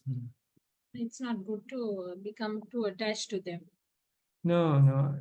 Attached when you Attached in the attach sense we any have to feed the dog or cat, then we have to provide him with some shelter. Like we have to if you see- can do it, there is no attachment. But when you cannot do it and then you feel bad, then this is attachment. So long as you do it and you're happy and you don't feel sad or bad, then you can do it. This is not attachment. You should be able to just do it or leave it. That's the point, in order not to be attached.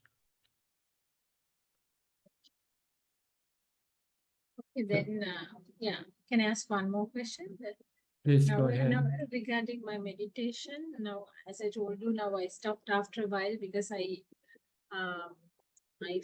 found it very difficult to keep focus on my breath. So now, would you recommend a Subha meditation for me then, or shall I just keep on doing breath meditation? Well, It it's- worked for me for a while, Tanajan, but now That I depends find it very on difficult to. that depends on which one works for you. This you have to decide for yourself. I don't know. I cannot recommend any one or the other. It's Okay. something that you have to try. So I have to keep on doing it for some more months. Yeah, but I think the main thing is mindfulness.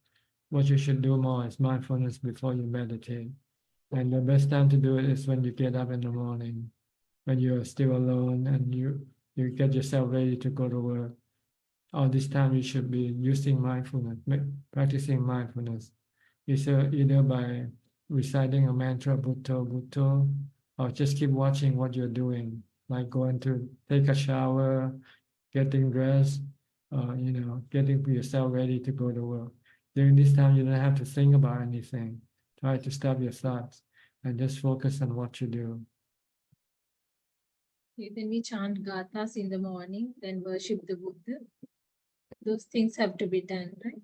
Not necessarily. Once you practice mindfulness, you can skip all those things, because those things is for the purpose of practicing mindfulness.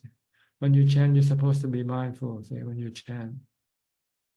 We have to keep 8 precepts as well. What we usually keep is 5 precepts. It depends on your situation whether you can keep it or not. If you can keep it, then it will be more helpful with the 8 precepts than the 5 precepts. But if you cannot keep the 8 precepts, then you just have to keep the 5. Okay, Tanajan, that's all for today. Thank you so much. Okay, thank you for your question. I think everybody enjoyed your question. Thank you so much. Okay. I'll go to Toronto, not Toronto, Vancouver, Sweden, Czech.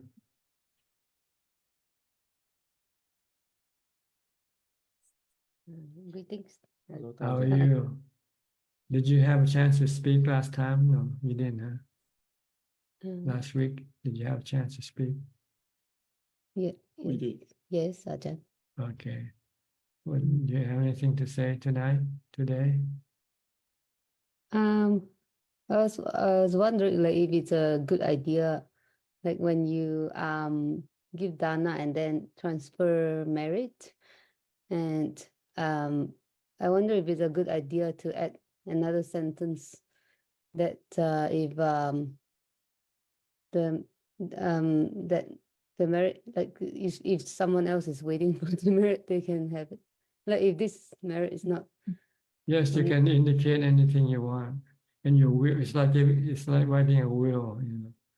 I want to give my money to this person, but if she or she should decease, should pass away, then it should go to this other person or something like that. You can indicate in your dedication. Yeah, I wonder if it's a good idea. Like because I'm not sure who is waiting. Sometimes we just say to anybody, any spirit, if they're waiting for it, they can have it. Waiting. Oh, yes. Yeah, this is something I'm always not very sure of because I don't know. But it's good to share, Mary, Ajahn? Well, if you worry about your loved ones, they might be in destitute, and you want to help them, because some spiritual beings don't have any merit with them when they depart from this world, because they didn't do any charity work, they didn't do any dana, so they go like a beggar. They have nothing to keep them happy. So you can send this merit to help to make them happy, to be a happy spirit rather than being a hungry spirit, a hungry ghost. But you say it's very little, right? You said that it's only very That's little. what you have to do every day. So you have to give alms every day and then dedicate every day. Oh, then they get it every day. Yeah, every day. A little bit. That's why in Buddhism, Thai people, they usually like to give food every day to monks. At the village that I go to collect food, people give food every day until become a habit for them, So once they finish giving the food, then they dedicate the night to their loved ones, their departed ones. Oh, that's why. Ajahn, what's the difference between Adhitan and Kanti? Adhitan and Kanti. Adhitan means you have a resolution, a willpower to do things. You have to set up a willpower first, right? I'm going to meditate all day, for instance. This is Adhitan. Then once you have Adhitan, you need to have Kanti, which is patience or endurance. Because when you meditate, you might have to experience some painful feeling, and you want to give up usually. But if you have Kanti or patience, then you say, I have to carry on. You have to endure this pain. This is Kanti, endurance or patience. Endurance. You have to have this in order to be able to meditate successfully. Because if you don't, as soon as you start to be feeling painful, then you'll stop, you give up. See? But if you have Kanti, you say, I'm gonna push forward until the mind can overcome this painful feeling and become calm and peaceful. Like the Buddha, when he sat under the Bodhi tree, he said, I'm gonna sit under this tree until I become enlightened. If I'm not yet enlightened, I won't get up from this seat. Even if my blood should runs dry, I will not give up my practice. This is having Adhitan. Then you need to have Kanti to make this possible. You have to have patience and endurance. How do we cultivate the patience? Like by a lot of practice? Yeah, just do practice, and when you come into difficulty, try to persevere, try to keep up, and don't give up. Try to push forward. Don't give up. Like try to do some fasting, or just keep the 8 days. Don't eat after midday.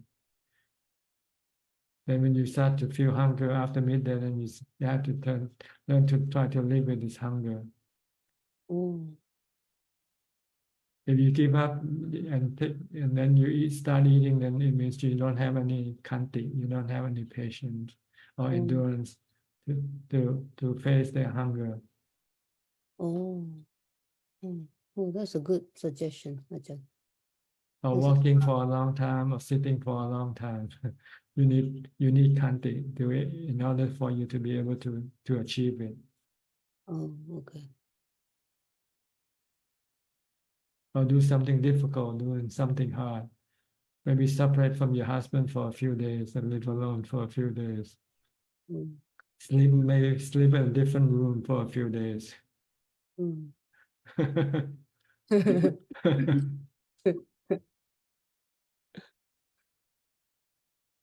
So if you have Kanti, you have patience, then you can do it. If you don't have Kanti, after you start to feel lonely, you might just want to give up and go sleep together. Do something difficult, like That's train right. by doing something. Something that you not able to do normally, like maybe keeping the 8 precepts, keeping fasting, or sitting meditating for a long time, or walking meditation for a long time. Don't give up when you feel like giving up. Continue on pushing forward. In order for you to push it forward, you have to have Kanti.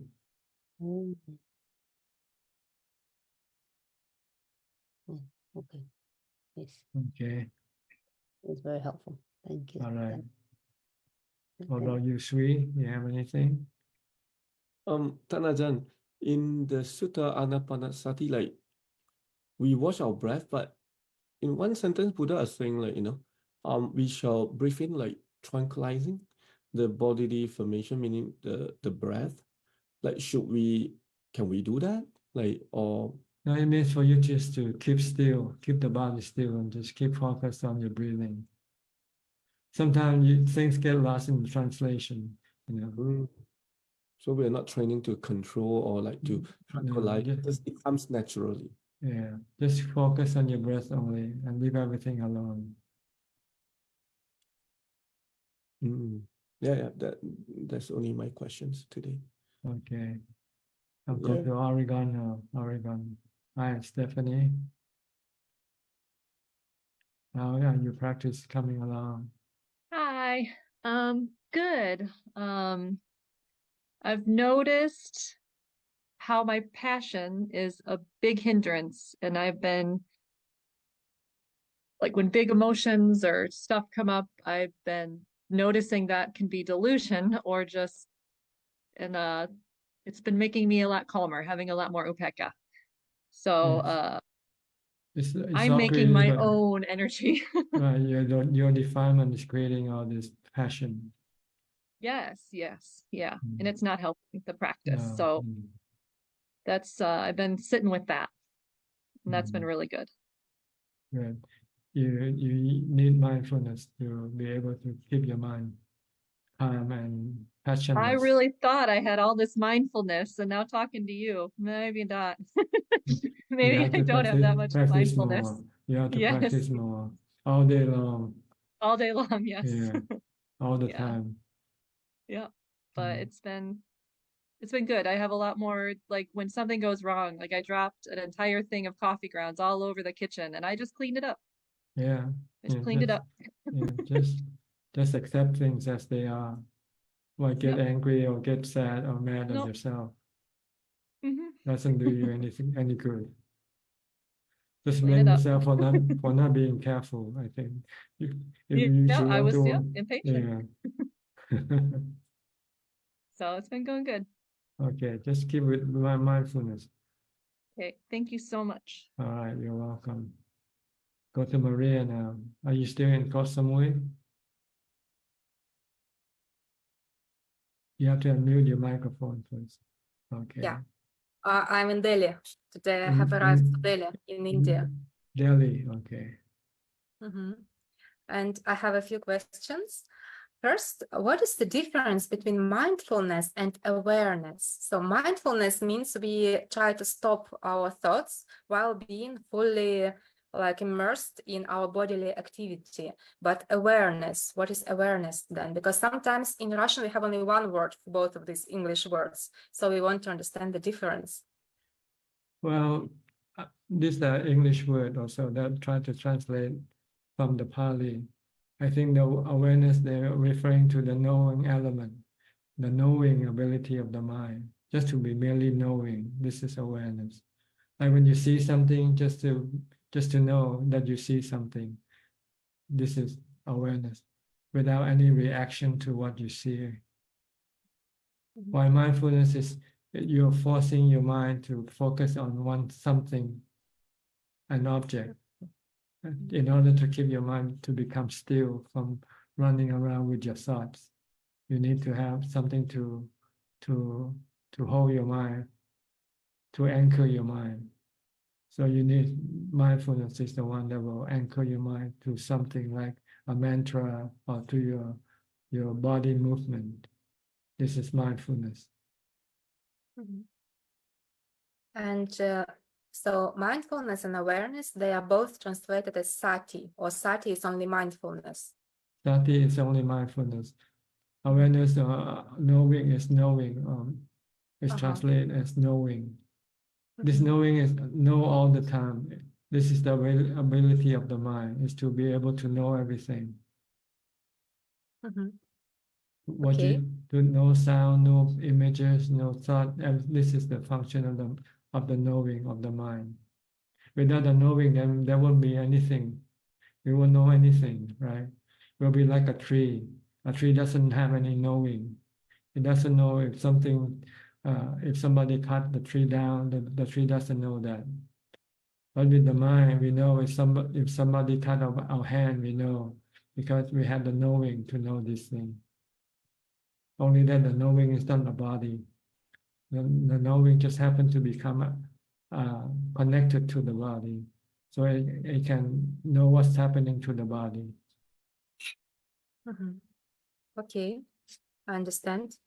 And another question, when a person becomes enlightened, can he still be affected by the fruit of his old karma, or all the karma is nullified by that point?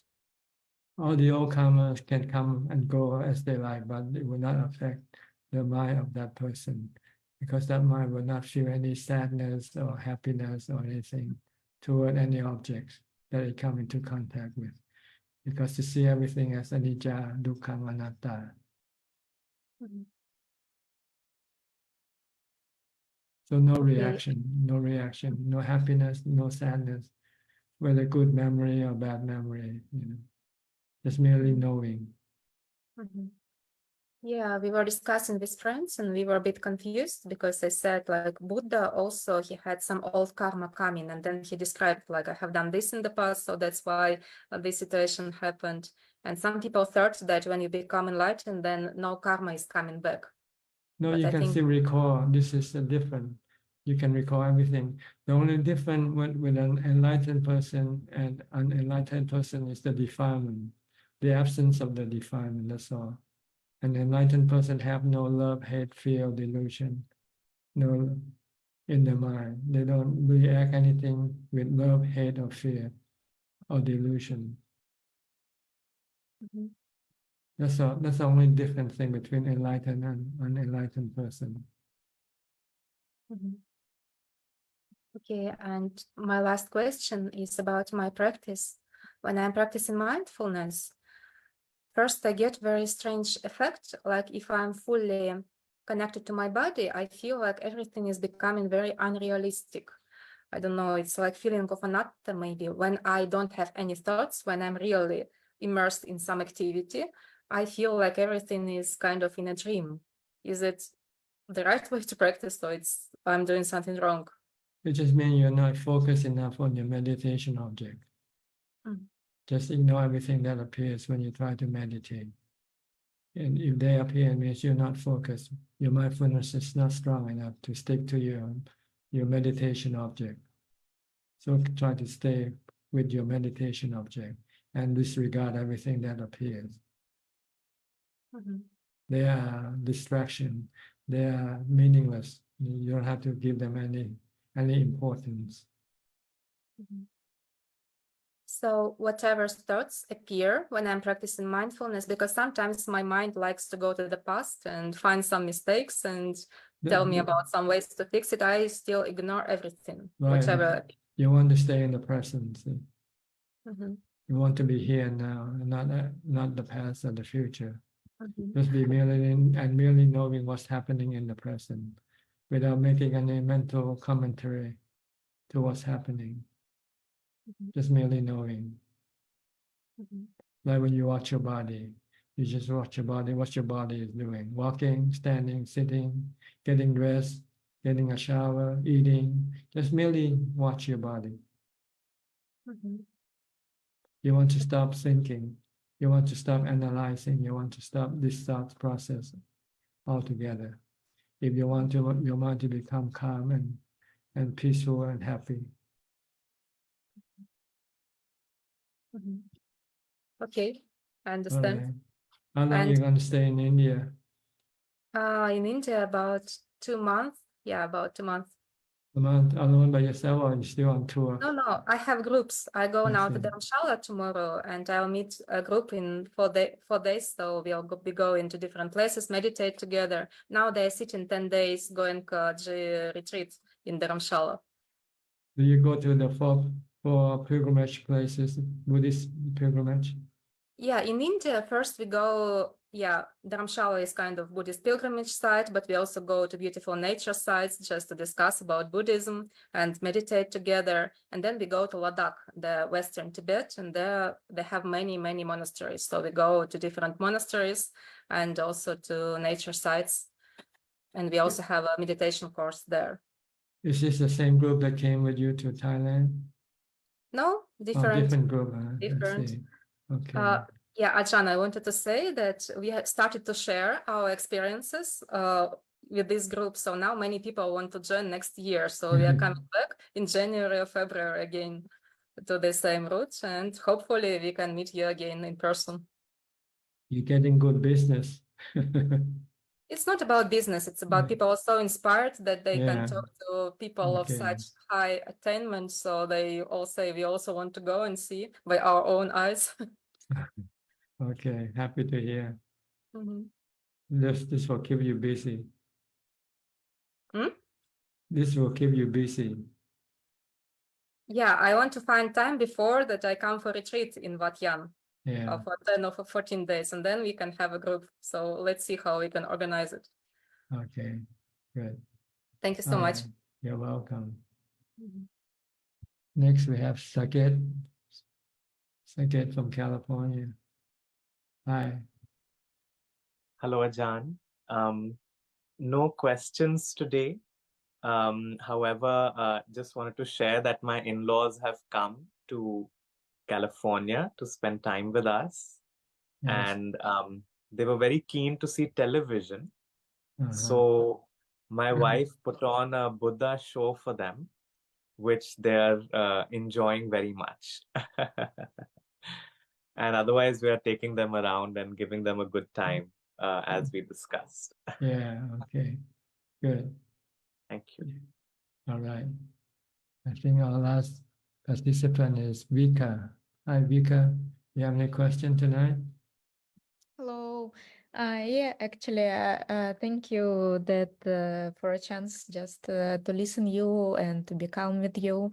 Yeah, maybe I have one question, like one secular question. Now, when I'm living in my normal secular life, I have I could have difficult relationship with with my boss, for example, in my job, and sometimes I feel like hard and unfairly treated, like he do some unfairly to me, and it very hard to me to stay calm for long in these situations. Sometimes I can, but sometimes my old reactions start surface me, and I can't be in sunny or in sati in these situations, and I'm just looking how I'm react. And like how I'm dancing with Mara in this, and what can you recommend doing in these moments? The Buddha said you should treat everything as anatta. Anatta are natural phenomena, like with the weather, the climate. They keep changing and it's not under your control. So look at your boss, the people you work with, like the weather. Sometimes they can be hot, sometimes they can be cold, sometimes they can be nice, and sometimes they can be bad. But you cannot stop them from being what they are. The problem is when you are stressful because you want them to be nice all the time. That's all. So you just have to understand the nature and just accept them for what they are. Yeah, I understand this nature. I'm not agree with that I can't stay calm, and that I still react on this. So I'm looking how I am reacting, and in these moments I'm not agree with myself. You have to use mindfulness, practice mindfulness to stop your reaction. So whenever you feel uneasy, start reciting a mantra, Bhutto, Bhutto, Bhutto inside, to stop your mind from reacting. And you should do more meditation, do more mindfulness when you're alone by yourself. Don't let your mind think. Practice more mindfulness, then you have more equanimity. So then you can use equanimity to stop your reaction when you come across people or things. So just need more mindfulness practice and meditation and wisdom to tell yourself that everything is like this. You cannot change or force them to be the way you want them to be. They can be good sometimes, they can be bad sometimes. Our job, our duty is to embrace them all, good or bad. Don't try to deny. Because when you try to deny, you get stressful when you cannot do it. Or don't try to change them. When you cannot change them, then you can become stressful. Just leave them alone. Let them be. And if you can avoid them, if you can avoid them, avoid them. But if you cannot avoid them, just to stay calm, stay with equanimity. If you cannot stay calm, then it means you need to recite the mantra, Bhutto, Bhutto, Bhutto. That's all. I will. Thank you. Okay? Okay. All right. Okay, I think that's all for the participant, all the questions we have. We have some more questions from email, I think. Please go ahead, Kunju. Namaskar. We have 5 questions this evening. The first 3 questions are from the assistant Gmail, and they're from Sam from Australia. Question 1. Some people said it is good to contemplate on your past wholesome actions to make the mind happy. How often and when should I contemplate the past good actions? Or is it better that once I have done any wholesome actions, I should just let it go and be back to mindfulness of the present moment? Yeah, I think if you're a practitioner, you want to forget the past and not to worry about the future. You want to concentrate on the present only. And on the present, you want to keep your mind empty, not thinking about anything, just be merely knowing. Question 2. Is there any difference in merits and effect on the mind between someone who makes donation while he is still alive and someone who gives away his money in his will only after he passed away? Yes, if you give it in your will, you're actually not giving anything at all. It's just writing a paper indicating your intention. But when you die, you don't know what happens to your money. So you're not giving anything. If you want to have any merit, you have to give when you're still alive, because you can see the money that being transferred from your account to somebody else's account. Then you can feel the loss of your money, but at the same time feel the happiness that the other people are receiving your money. So you have to do it when you're still alive. If you do it after you're dead, you're not getting any merit at all. Like people who make a will to give up their body for medical research, they don't get anything from this giving. If they want to give anything, they have to do it when they're still alive. Like give a kidney to somebody and to help save their life. Then you can feel the merit inside you. You could feel good. You can feel happy. But if you give it after you die, you don't know what happened to your body after you die. Question 3. How can we be compassionate but still remain in equanimity and not be emotionally involved or sad when helping others and seeing them suffer? Well, it depends on how much you can help them. See, you do as much as you can. If anything more than you can do, then you just have to leave it alone. The next 2 questions are from Facebook, and the first one is from Kevin Sim. Sotapanna will reborn 7 times only. Does it include reborns in spiritual realm or 7 times in the human realm? Can Ajahn please help to clarify? I think in human realms. And it doesn't mean that you have to have 7 rebirths. You might not even have 7 rebirths as a Sotapanna. If you continue your practice, you might be able to reach Nibbana in this lifetime. This is only for somebody who happened to die suddenly, maybe out of accident or something. Then they have to come back and be born as a human to continue the practice. The next question is from Metta Vandana. Ajahn, what is the difference between Upekkha and Nibbana? Well, Nibbana is a state of mind, purified mind, without defilements. No love, no greed, no hate, no greed, no hate, no delusion. This is Nibbana, the mind that is pure from defilement. While Upekkha is a state of mind that is calm and doesn't have the defilement, but they can still be existing inside the mind, because Upekkha can come from your practice of mindfulness.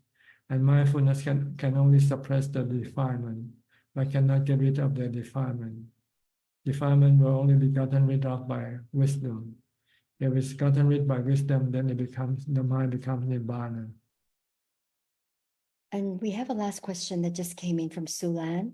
Dear Ajahn, hope you are well. I have a question. When we share merits with someone who passed away from suicide, can you still receive the merits that we share with him by using the name when he was still alive? Satu. Usually people who kill themselves usually go to hell, to a state where they cannot accept any merit. It's only those people who exist as a hungry ghost, people who make bad karma out of greed, for instance. Then these people will be the people who will be waiting for the merit dedicated to them. Otherwise, no other type of spiritual beings will come and receive the merit. That is all, Kai. Okay. I think that's all the time we have for today or tonight, whatever the case may be. Thank you for your company. I hope this meeting is useful, helpful to your practice, and keep you more moving ahead. In the meantime, please stay safe, stay mindful, and keep on practicing. And if all goes well, I'll see you all at the same time next week. Thank you and goodbye. Goodbye, Ajahn. Goodbye. Sadhu, sadhu, sadhu, sadhu. Thank you, Tanajan. Goodbye, everyone. Thank you. Admin. Thank you, Amin. Everyone. Bye, everyone. Thank you. Thank you. Thank you. Thank you. Bye. ขอบคุณครับ สวัสดีครับ